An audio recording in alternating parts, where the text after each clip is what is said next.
Capacidade de paralisar a gente muitas vezes. A gente fica perplexo diante do sofrimento, a gente começa a perguntar, mas por que isso aconteceu comigo? A gente começa a procurar culpado.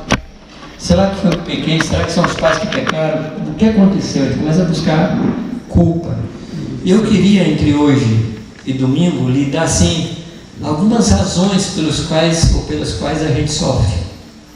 Tá bem? E eu queria assim que esse tempo nosso fosse um tempo de conversa. Se você não entender alguma coisa, você tem que conversa, tá? Eu não tenho essa pretensão de terminar uma mensagem. Aliás, eu já acostumei no meu ministério a nunca terminar a mensagem. E não tem crise, não tem problema nenhum. O que eu quero falar com vocês, eu quero que seja bem compreendido. Se não terminar agora, a gente senta depois na nuvem lá na eternidade e conversa sobre o tema, né? Se não der para terminar os assuntos aqui, a gente termina depois. Então, o sofrimento, ele pode nos deixar perplexos, sem ação, correto? E a gente trava muitas vezes na vida espiritual. Quantas vezes você encontrou pessoas que falaram assim, eu não vou mais orar? Você já encontrou gente assim, não?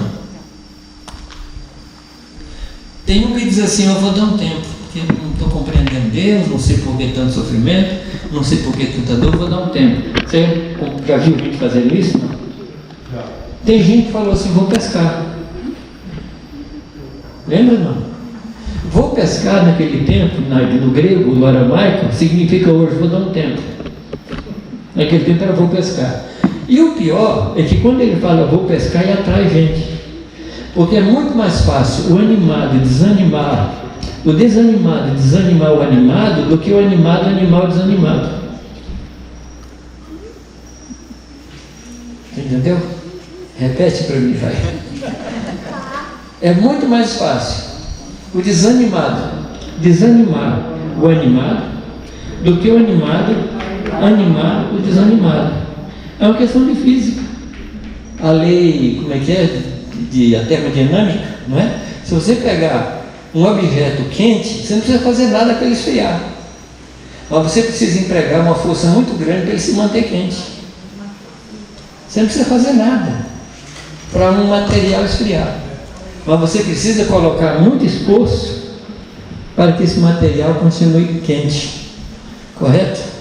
Você quer ver um negócio interessante? Numa reunião, sente perto de uma pessoa desanimada.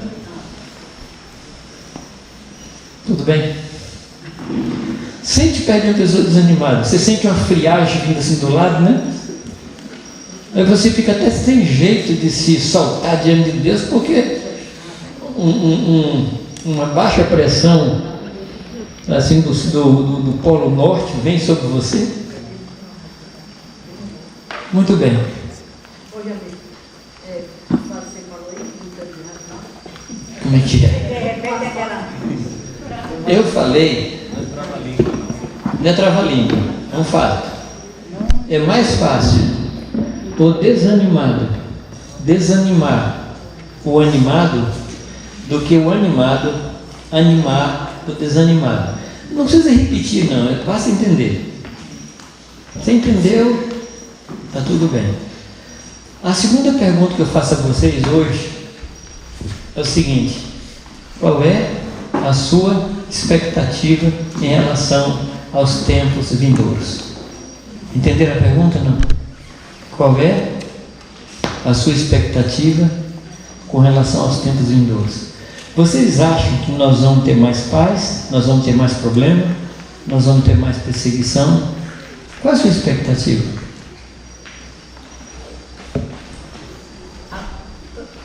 Hã?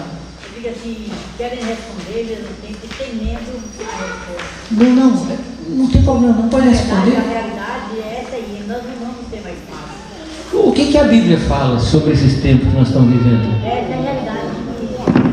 O que a Bíblia fala? Bom, a Bíblia fala que aquele que quiser viver justo e piedosamente nos últimos dias serão perseguidos. Perseguidos. Você já ouviu gente falar assim, quando eu não era crente eu não tinha tanto problema? Você já ouviu não? Essa frase? Já ouviu? Aqui tem uma outra lei de física. Qual é a lei de física aqui no caso? Eu falei da termodinâmica, mas aqui tem outra lei. A lei da ação e da reação. Existe uma força natural que atrai a gente para baixo. Correto? Existe a lei natural. E quando você se dispõe a fazer a vontade de Deus, o inimigo vem com tudo para impedir que você faça a vontade de Deus. Sim ou não? Qual a promessa de Deus? Em João 16:33. Qual a promessa de Deus ali? É uma promessa do gente.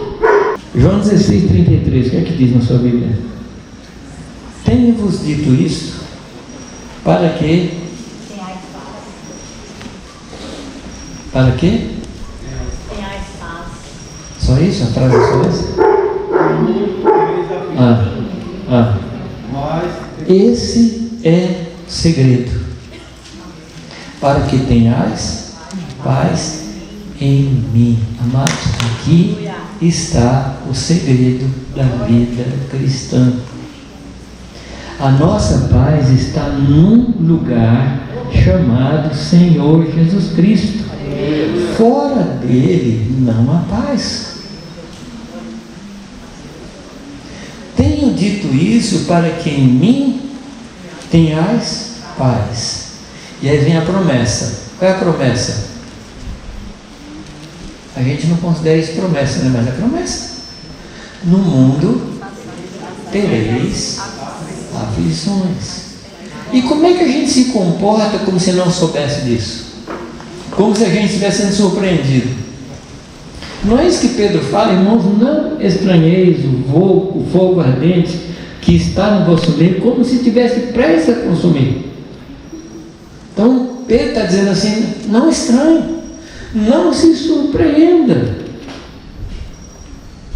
A promessa do Senhor é que haveria sobre nós ou contra nós aflições. Ontem à noite, não sei quando foi que a gente estava conversando, Danilo, lá na casa do Cal, sobre algumas situações aí no mundo, e uma coisa que me marcou muito foi uma conversa que eu tive com um grupo de jovens do Uzbequistão. E eles estavam contando para mim assim como eles apanhavam da polícia, mas contando assim a coisa mais natural, igual a gente conta aqui que passou por um congestionamento. Eles contando apanhar da polícia, alguns desmaiavam de tanto apanhar. Eu fiquei impactado com o tiro, mas muito impactado, porque para eles ser cristão e sofrer está no pacote. A gente acha que ser cristão não tem mais sofrimento. Tem me compreendido, não? Tanto mais que existem hoje ensinos que diz que se você é crente, você não tem sofrimento. Se você está sofrendo, é porque você está fora da vontade de Deus. Esqueceram de falar isso para Jesus, esqueceram de falar para Paulo. Mas a minha reação, quando eu vi aqueles testemunhos, eu entrei em luta. Eu falei, Deus, não é justo que o Senhor me mande para o mesmo céu que esse pessoal vai. Não é justo. Porque esse pessoal está pagando um preço para te seguir que eu não pago. Aí Deus me deu uma palavra de consolo. E a palavra de consolo foi, você também vai cumprir a sua conta. Eu falei, obrigado, Senhor. Está escrito. Está escrito. Ele fala de uma leve e momentânea, o que é, amados? Tribulação. Salmo 34, versículo 19 diz o quê? A chave não. Salmo 34, 19. O que diz aí na sua Bíblia?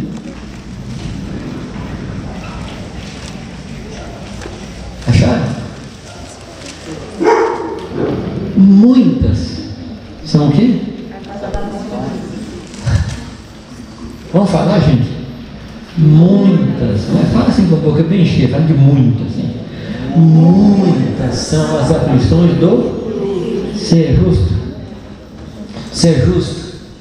Você é justo porque não faz coisa errada? Ou você é justo porque Deus te fez justo? Se você é justo, meu irmão, muitas serão suas aflições. Eu vou explicar por quê. Há um livro, aliás, 2 livros que eu recomendo. Um deles é um livro do C.S. Lewis, que é O Problema do Sofrimento. Muito bom esse livro, Problema do Sofrimento. E um outro livro que me marcou muito é Cristo e o Sofrimento Humano, do Stanley Jones. São livros que eu achei que todo cristão deveria ler. E C.S. Lewis, ele diz assim: nas formas superiores, ou seja, o ser humano, aparece uma nova qualidade chamada consciência, que permite a vida ser acompanhada de sofrimento. Se nós não tivéssemos consciência, nós não sofreríamos. Mas o fato da gente perceber, aí você tem noção de sofrimento. Como nós somos seres conscientes, então a gente tem a consciência, não é, do sofrimento. Na mais complexa de todas as criaturas, ou seja, o homem, apresenta-se ainda uma outra qualidade, a que chamamos razão.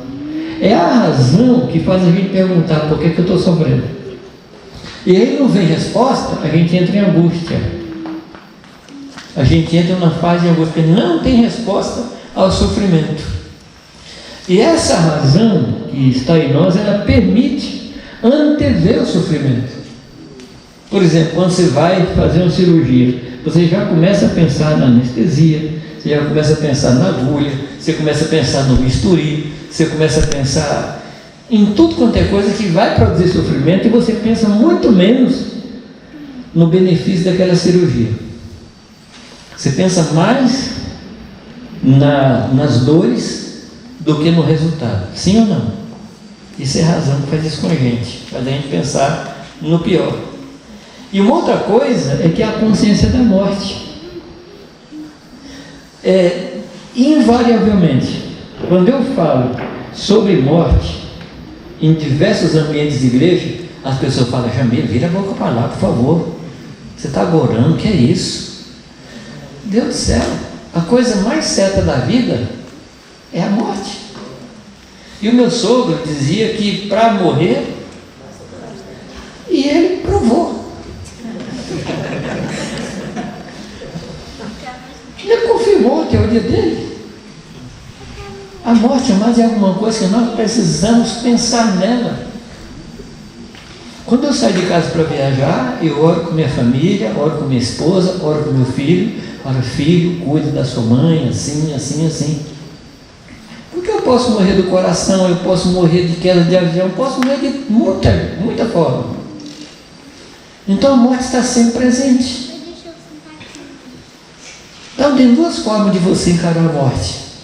É uma entendendo que ela é uma porta para Deus, como Francisco de Assis, escrevendo aquele poema. Ele escreveu um poema chamado Irmã Morte, quando ele diz assim: quando virás, ó irmã morte, e me levarás para os braços do amado meu. Então a morte para ele não era uma derrota, não era adversária, era alguma coisa que ia levar mais perto do Senhor. Estão me compreendendo, amados? Então a gente precisa pensar na morte não como alguma coisa que vai terminar, mas a morte é alguma coisa que vai começar. O Ricardo estava falando de fase. Você chama de fase, eu chamo de ciclo.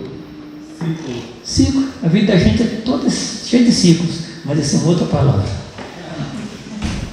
Existem 3 atitudes principais nas etnias ou nas culturas. Uma é a atitude ocidental, nossa atitude.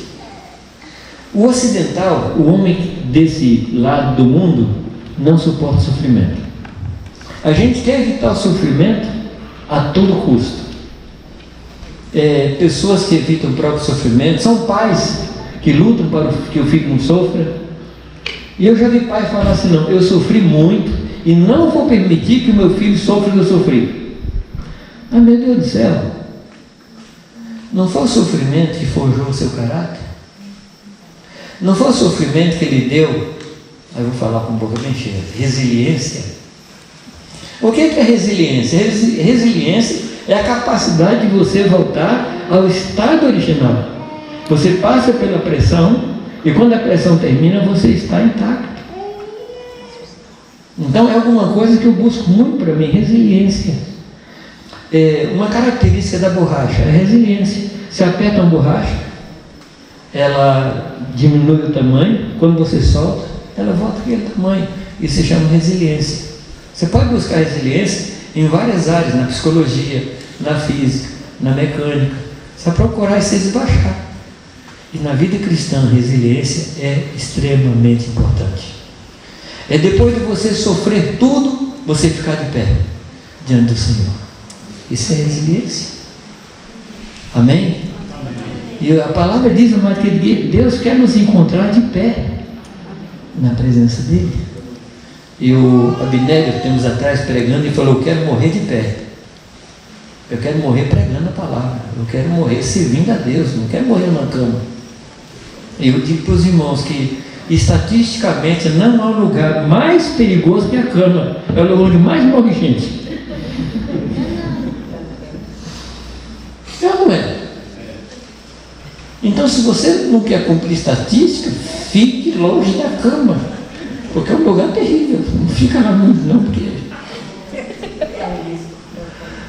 o sofrimento é encarado no Ocidente como algo que sempre prejudica.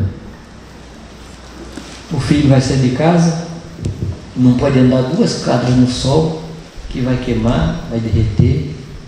Então toca os pais levar de carro, proteger o filhinho de 40 anos, filhinho de 50 anos, ele vai protegendo.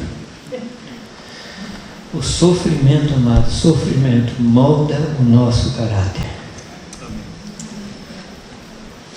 Eu escutei algum amém por aí, mas tudo bem. A mentalidade ocidental, ela é tão terrível que foram criadas doutrinas a respeito disso, como eu falei um pouco. Se você está sofrendo, está fora da vontade de Deus, você tem pecado, alguma coisa aconteceu. Um dia eu cheguei numa casa de uma senhora e ela estava com o nariz vermelho, assim, de gripe, né? Falei: você está gripada, irmã? Em nome de Jesus. Eu não confesso isso. Eu não estou gripada, mas assim, espirrando e tal. Eu estou bem, irmã, porque das dúvidas, toma um chazinho de gengibre. É humanismo puro. É humanismo puro. Eu aprendi uma coisa bem interessante. Um irmão falou para mim assim: quando alguém me pergunta se eu estou bem, eu falo assim: eu estou bem, mas estou me sentindo muito mal. É porque eu estou bem em Cristo, mas estou me sentindo muito mal, mas eu estou em Cristo. Existe uma outra reação, que é a reação oriental, o hinduísta, o confucionista, o pessoal lá do Oriente. Eles encaram o sofrimento como um karma. Sabe o que é karma? Karma é um destino que a pessoa tem que passar, não importa o que aconteça. Tanto assim que nessas culturas não tem a ideia de perdão. No islamismo, no hinduísmo, não existe a ideia de perdão.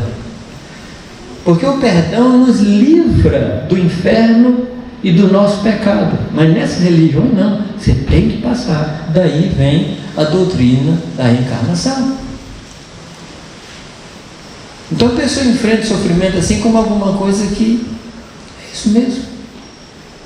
A vida é assim. Deixa a vida me levar, né? Como a gente estava falando, o profeta, ela canta isso. A terceira reação é a reação do discípulo. Qual é a reação do discípulo de Cristo em relação ao sofrimento? Aí eu queria que vocês contassem para mim como é. Se a palavra de Deus nos diz que todas as coisas contribuem ou cooperam para o bem dos que amam a Deus e que são chamados segundo o seu decreto, qual deveria ser a nossa reação? Lamentação, murmuração.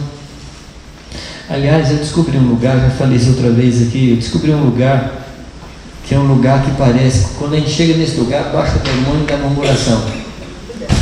É fila. Gente, parece que é um demônio, é o demônio da fila. Entrou numa fila, começa a falar mal da repartição que você está, começa a falar mal do governo. Pega, esse negócio pega.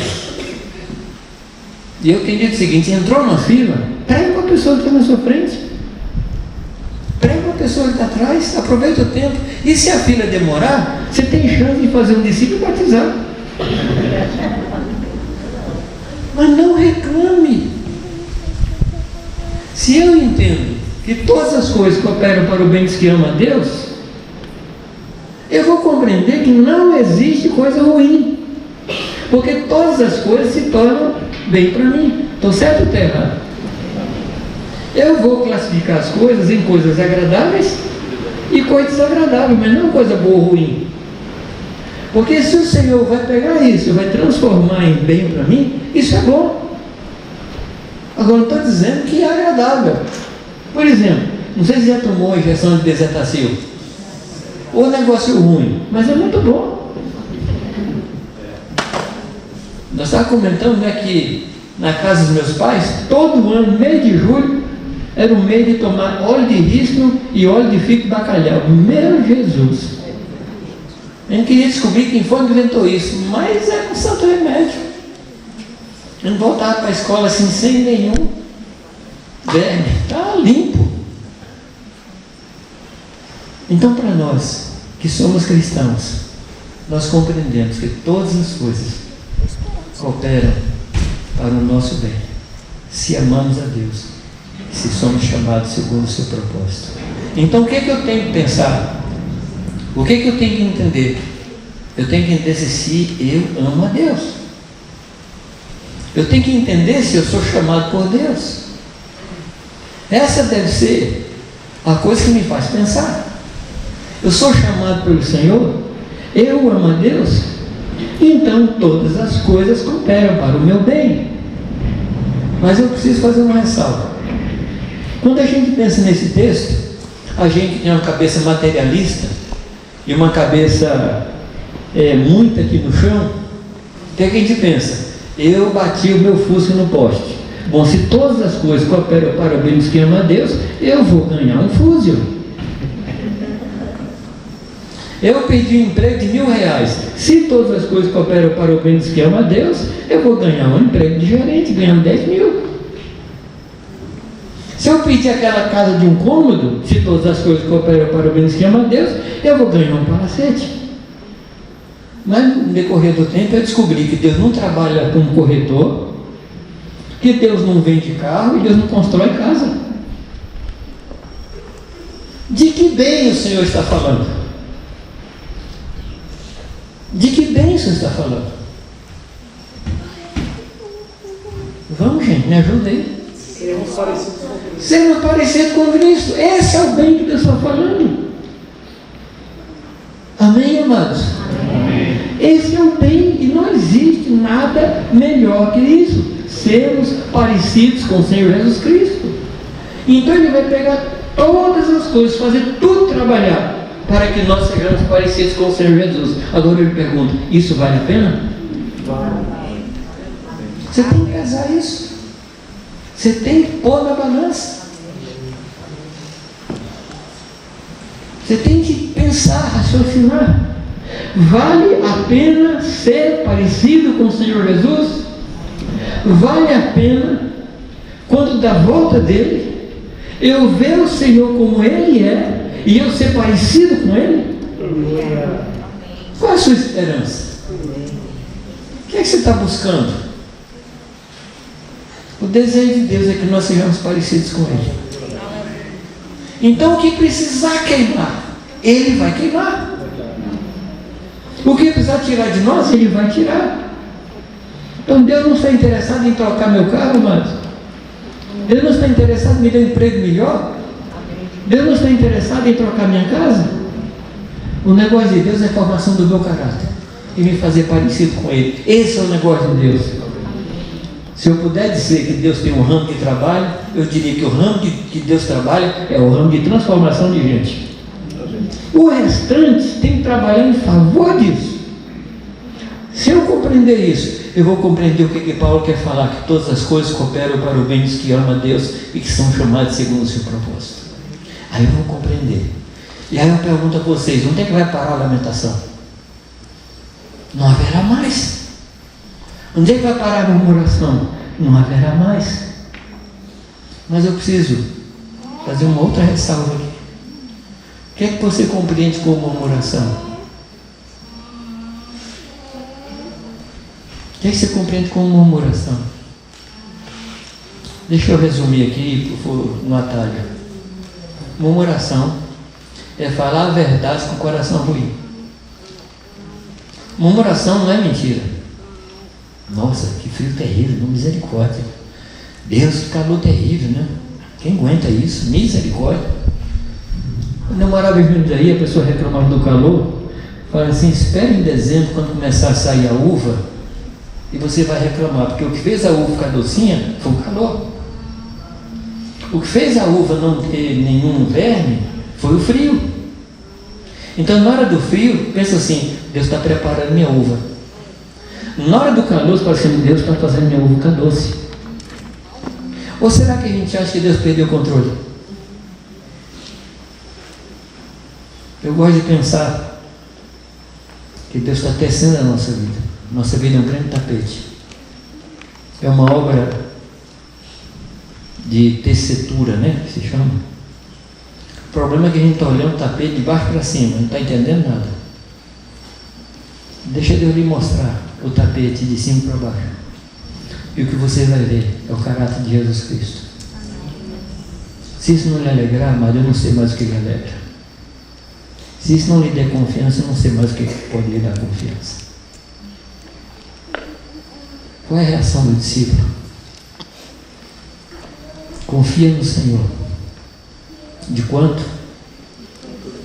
De todo o teu coração.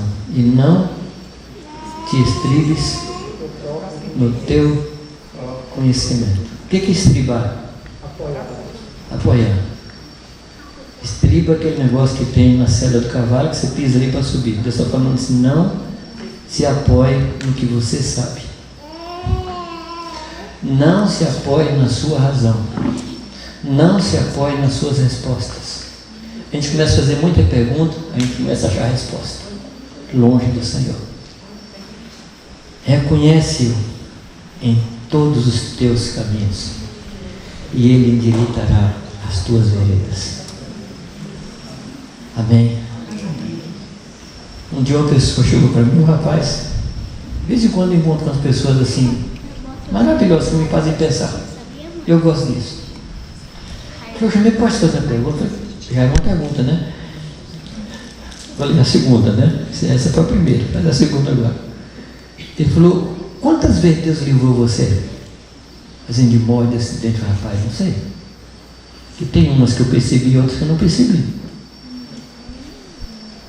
A gente estava falando de cobra, de animais ali. E um dia eu estava andando numa trilha no Amazonas, e tinha um toco ali. E eu passei por cima do toco. Era um toco baixinho, passei por cima. Quando olhei, tinha uma cobra estirada ali do lado do toco, que podia ter pego no calcanhar. E as que eu não vi?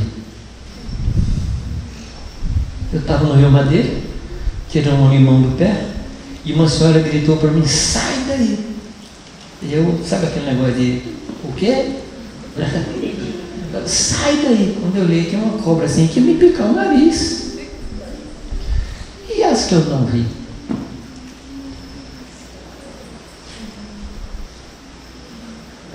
Eu comecei a pensar desde a minha infância. Deus me livrou de um aborto. Eu nasci. Eu cresci. Eu tive uma infância com dificuldades. Eu tive. Éramos em 13, viu, Ricardo? Vocês ganharam de mim. Mas éramos em 13. E passamos por situações muito difíceis. Cresci me converti, fui trabalhar no ministério, momentos que não tinha comida na mesa, ele dizia, Deus, muito obrigado, porque hoje o Senhor não mandou, muito obrigado. Porque a gente tem que agradecer quando Ele manda, é agradecer quando não manda, não é isso? Perigos de cidades, perigos de assaltantes, perigos de naufrágios. Num avião uma vez, eu, Irani, ela grávida, um dos motores do avião explodiu. E estamos aqui. Eu me pergunto, quantas vezes Deus nos livrou? Eu não sei. Agora uma coisa eu sei, que desde o meu nascimento, desde o ventre da minha mãe, Deus me guardou. Ah, mas você não era crente. Eu não era crente, mas Deus era Deus. Então o que faz Deus me guardar não é o fato de eu ser crente. Ele é Deus. Ele é Deus. Você consegue reconhecer a Deus em todos os seus caminhos? Eu queria provocar em você nisso, essa reflexão. Deus me guardou até aqui. Amém? E qual é a promessa? Ele vai endireitar as minhas veredas.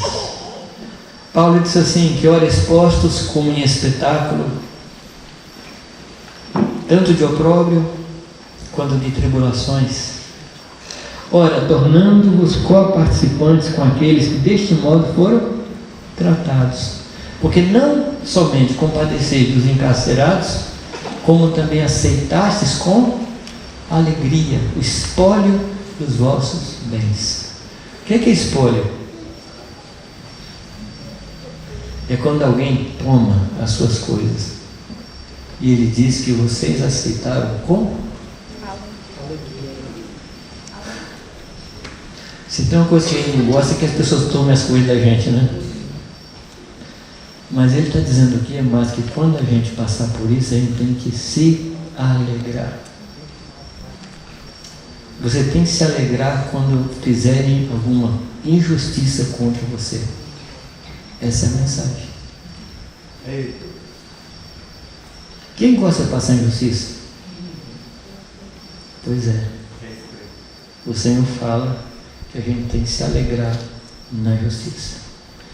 Aí Paulo diz assim, entristecidos, porém alegres. Paulo era doido, né?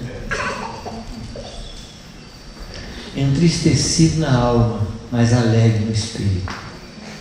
Entristecido na mente, mas o coração cheio de Deus. Amém, amados? Aqui dentro, a confiança está no Senhor. Nós temos uma coisa, amados, chamada âncora da nossa alma. Você já ouviu falar disso, não? E a palavra diz que a âncora da nossa alma está onde? No lugar santo. Eu passei por uma tempestade no navio grande, e entrando água no navio, assim, varrendo o convés do navio. O que o comandante fez? O comandante jogou a âncora. A âncora, ela não garante que o navio afunde ou nada. Ela garante que o vento não leve o navio. A âncora, ela não garante que o vento vai parar. Mas a âncora garante que você vai ficar ali até passar a tempestade. E a palavra diz, amado, que nós temos uma âncora da nossa alma posta no lugar santo, que se chama esperança. E a esperança não confunde. Nós sabemos em quem temos crido. Amém. Amém. Amém? Amém. Então onde é que está a lamentação? Onde é que está a murmuração? Quando você começa a ler esses textos, você começa a dizer assim, não tenho razão de me lamentar. Não tenho razão. Esses tempos atrás, estava com uma pessoa e ela falava assim, rapaz, eu estou com uma dor nesse pé aqui, nesse dedo e tal. Mas a pessoa estava assim, reclamando. Eu falei, você já agradeceu a Deus que você tem pé?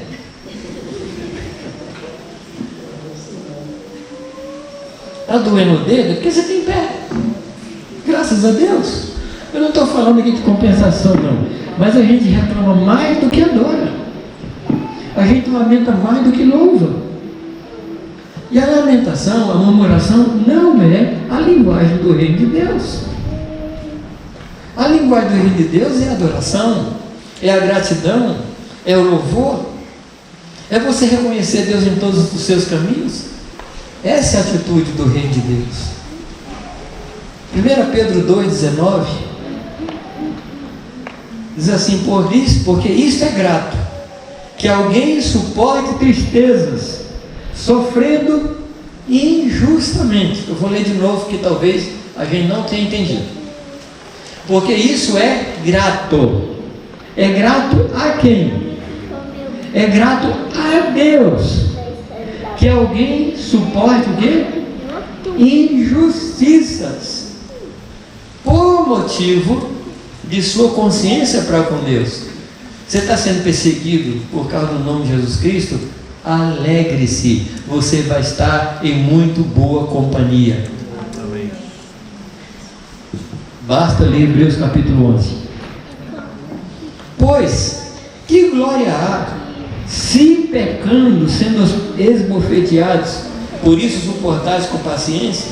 Se, entretanto, praticais o bem, sois igualmente afligidos e suportais com paciência, isso é grato a Deus. Porquanto para isso mesmo foste chamados. Olha o chamamento de novo aparecendo aqui. Ele diz: para isto foste chamados. Para quê? Para quê, amados? Para sofrer. Ah, por que sofre tanto? Porque você é chamado para isso, meu amado. Ah, não, eu pensei que eu era chamado para pregar o evangelho na China. Não, você é chamado para sofrer, aqui no Brasil e na China. Vou continuar lendo 1 Pedro 2. Porquanto para isto mesmo fossem chamados, pois que também Cristo sofreu em vosso lugar, deixando-vos exemplo para seguirdes seus passos. Por que seguir os passos de Jesus?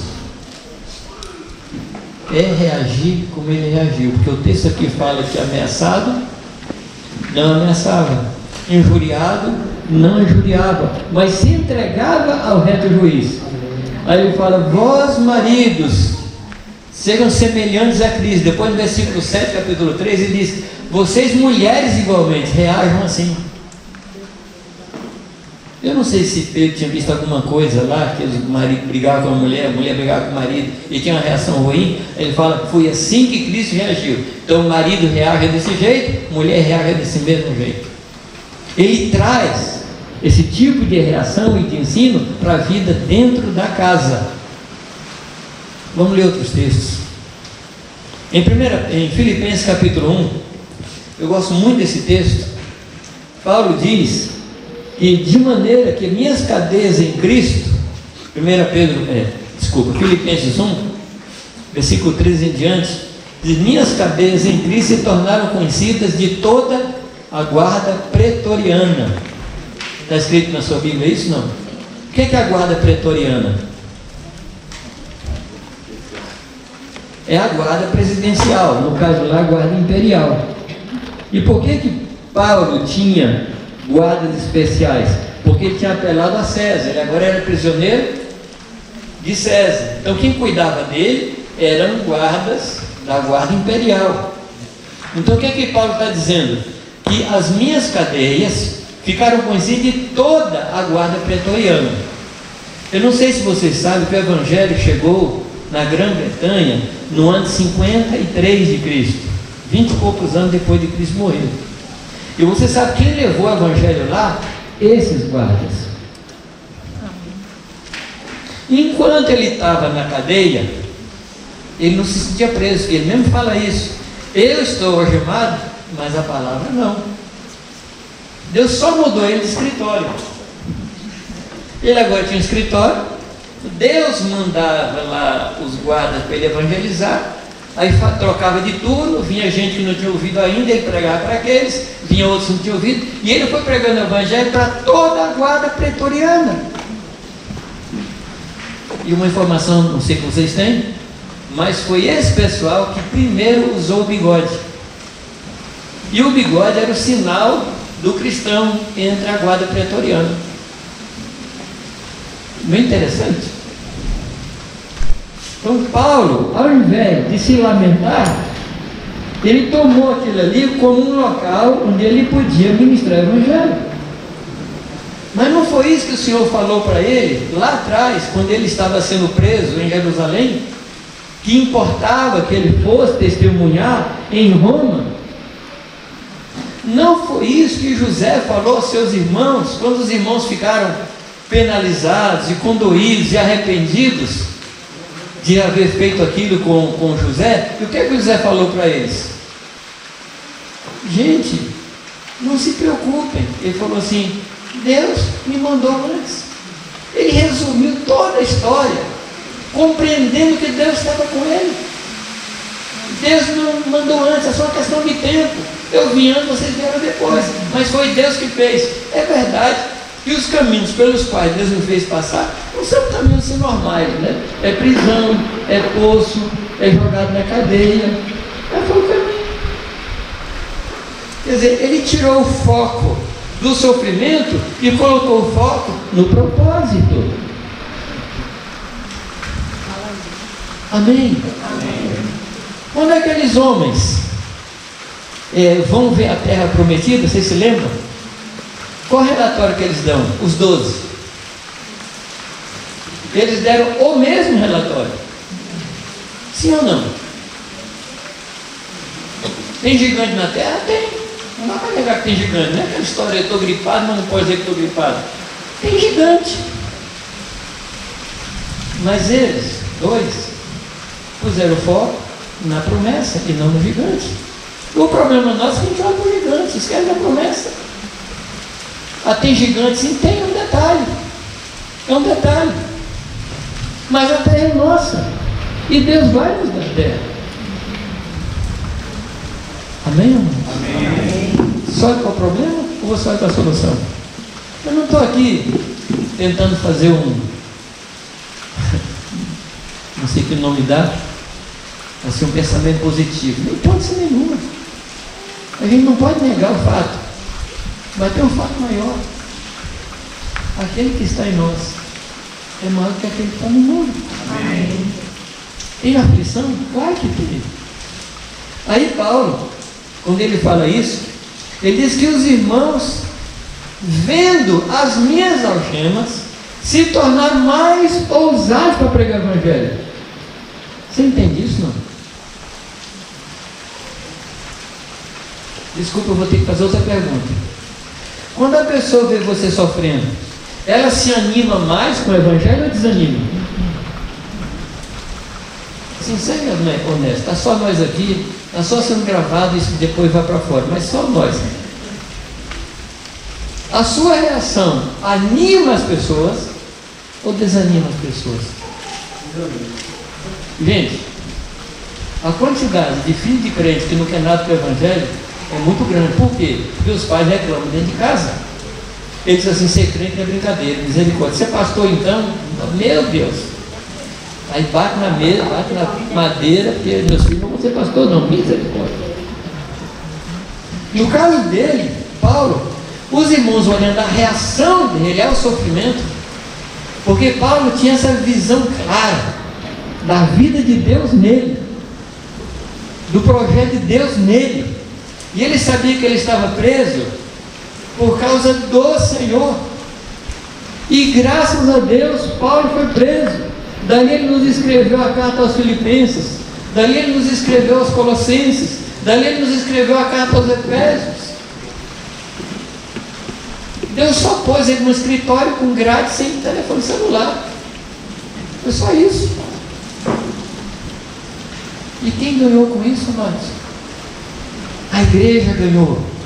E o Senhor foi glorificado. Amém? Amém? Tem mais alguns textos? Um texto que eu gosto muito, muito, muito, muito. 2 Coríntios 12.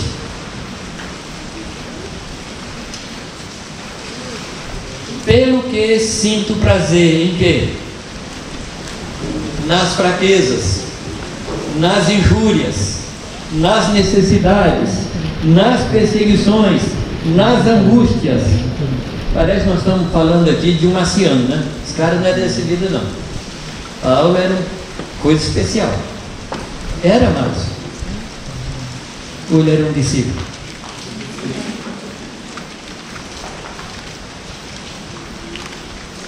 Sinto prazer. E ele descobriu a chave.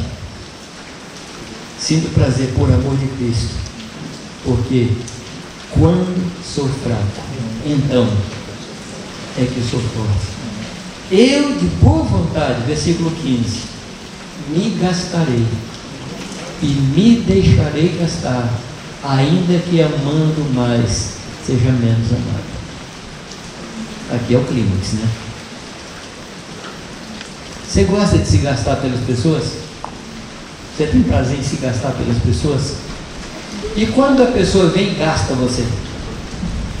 Você continua com o mesmo ânimo assim? É ruim, né? Lá em São Paulo, a pessoa falava do cara, fulano me alugou. Mas Paulo falava assim, fulano me gastou. Ele diz que ele tinha prazer nisso, ainda que amando mais, ele fosse menos amado. Quantas vezes a gente fala assim, fulano é grato? Você já viu alguém falar isso, não? Esse povo não tem gratidão. Pai para filho fala isso sempre. Meus filhos não são gratos. Peraí, você faz a coisa para receber o pagamento da gratidão?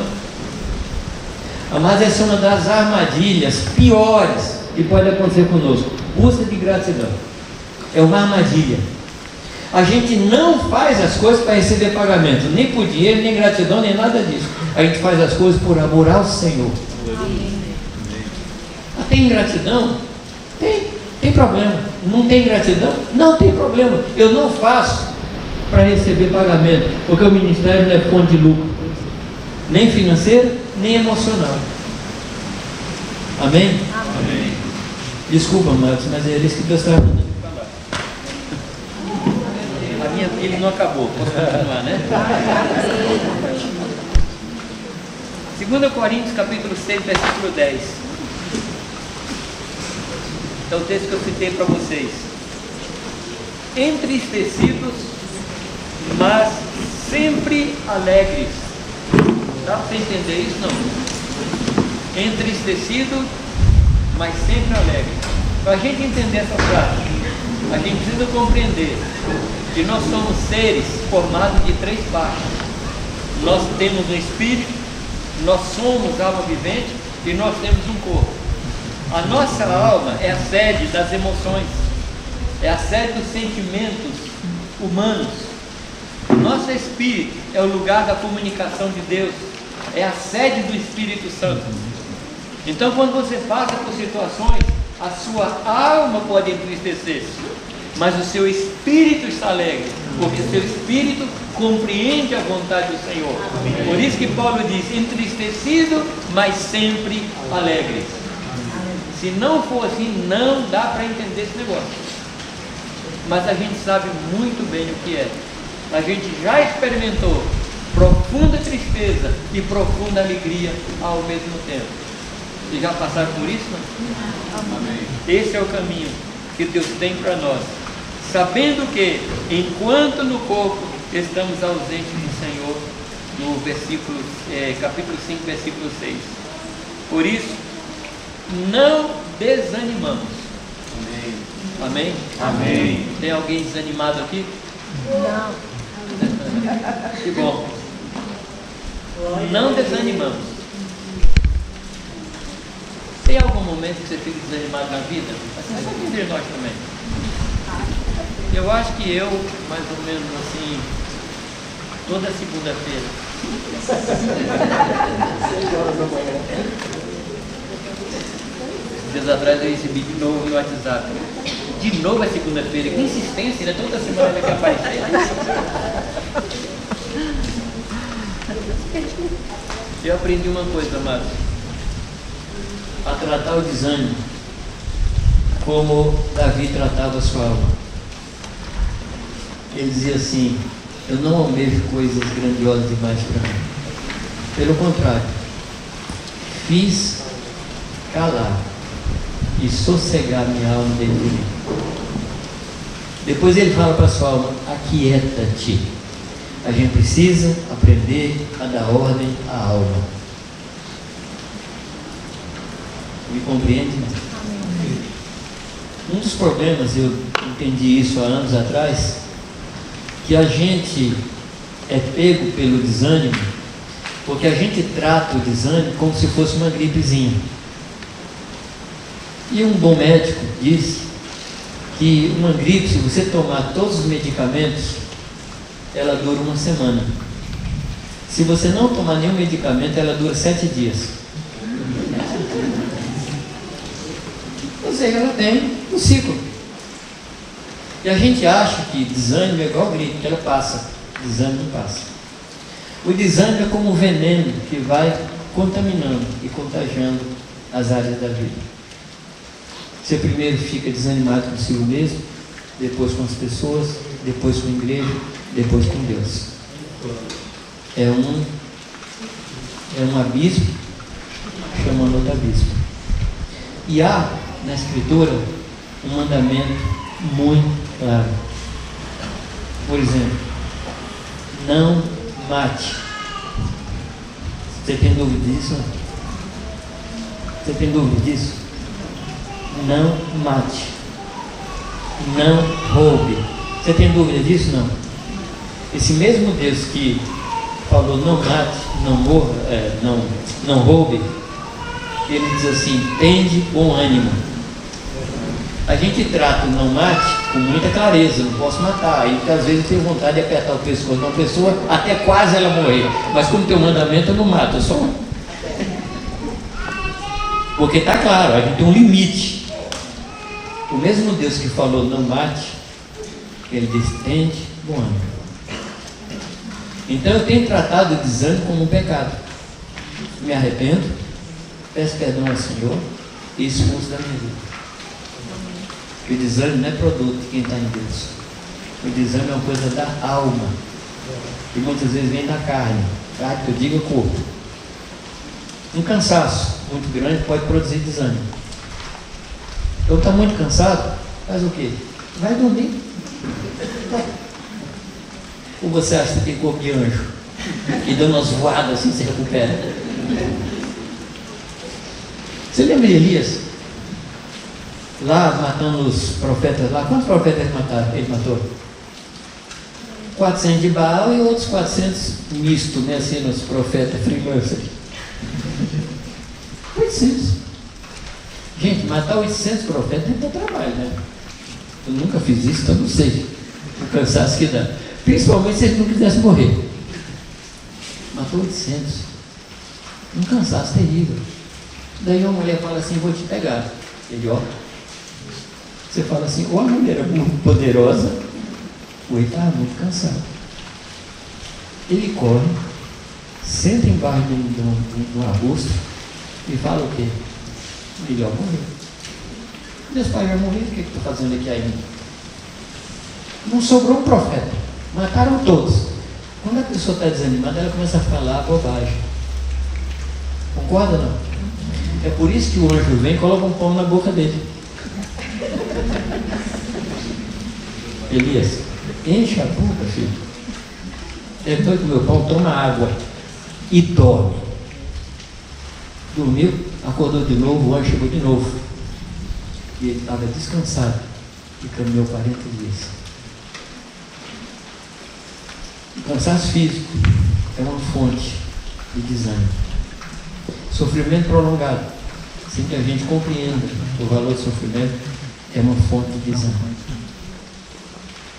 Então você tem que entender que todas as coisas cooperam e repreende o desânimo.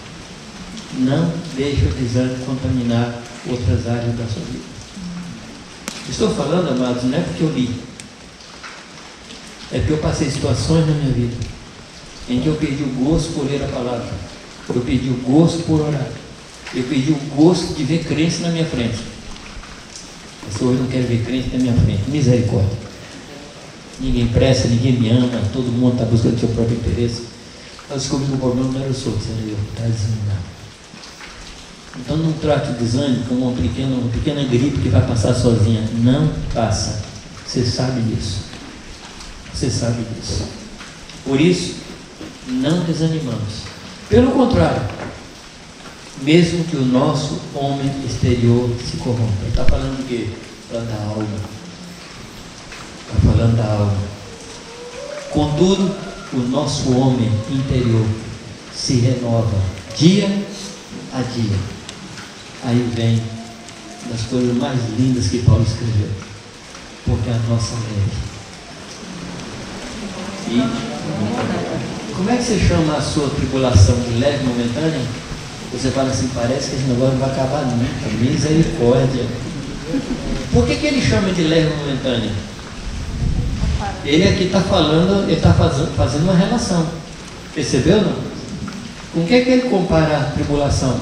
E chama de leve momentânea? Com o eterno peso de glória.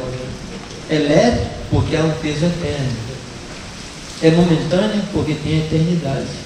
Se a gente não tem consciência da glória e da eternidade, as lutas se tornarão maiores do que o peso da glória que está reservado para nós. Amém? Ou seja, a gente perde o foco. E é isso que faz a gente cair em prostração e em desânimo. Porque a nossa leve e momentânea tribulação produz para nós eterno peso de glória, acima de toda comparação. Que coisa tremenda. Isso enche o meu coração. Não dá para comparar. Quantos são os anos da vida de uma pessoa?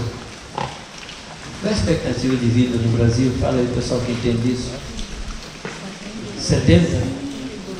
72. Lá em Quelimane, ali em Moçambique, a expectativa de vida é 39 anos. 39. 72% das pessoas têm AIDS. A expectativa é assim. No Brasil nós chegamos a 72. Eu pergunto a vocês, o que são 72 anos comparado com a eternidade? Conta para mim. Conta para mim. Então, qual a palavra que eu dou para você? Aguenta um pouco mais. Um pouquinho mais. Está bem? O próximo passo. Talvez tenha uma esquina ali, depois dessa esquina, acabou. Você experimentará a vida de Jesus Cristo na plenitude. Não haverá mais tentação, não haverá mais o pecado. Nós ficaremos livres da presença do pecado. Você tem expectativa? Amém. Então, aumenta um pouquinho mais, só um pouquinho. Estatisticamente, eu tenho mais expectativa que vocês, né, estatisticamente falando. Esses dias atrás, uma pessoa ligou para mim falando de uma irmã que tinha morrido, mas a gente me bateu uma inveja. E ela não eu, meu Deus do céu, me bateu inveja. Eu lembrei que eu tinha uma mulher, tinha um filho, meu filho, tá. Tudo bem, senhor.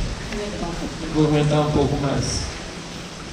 Não atentando nós nas coisas que se veem, mas nas que se não veem. Você sabia que a escola ensinou a gente errado, né? A escola ensinou que pode se tocar, sentir, perceber, isso é concreto. Mas a Bíblia diz que as coisas são abstratas. O concreto é que não se pode ver. Esse é o concreto. Por isso que a gente não pode atentar nelas, porque as que se veem são temporais, e as que se não veem são eternas. Amém? Qual é o nosso tema? O discípulo e o sofrimento.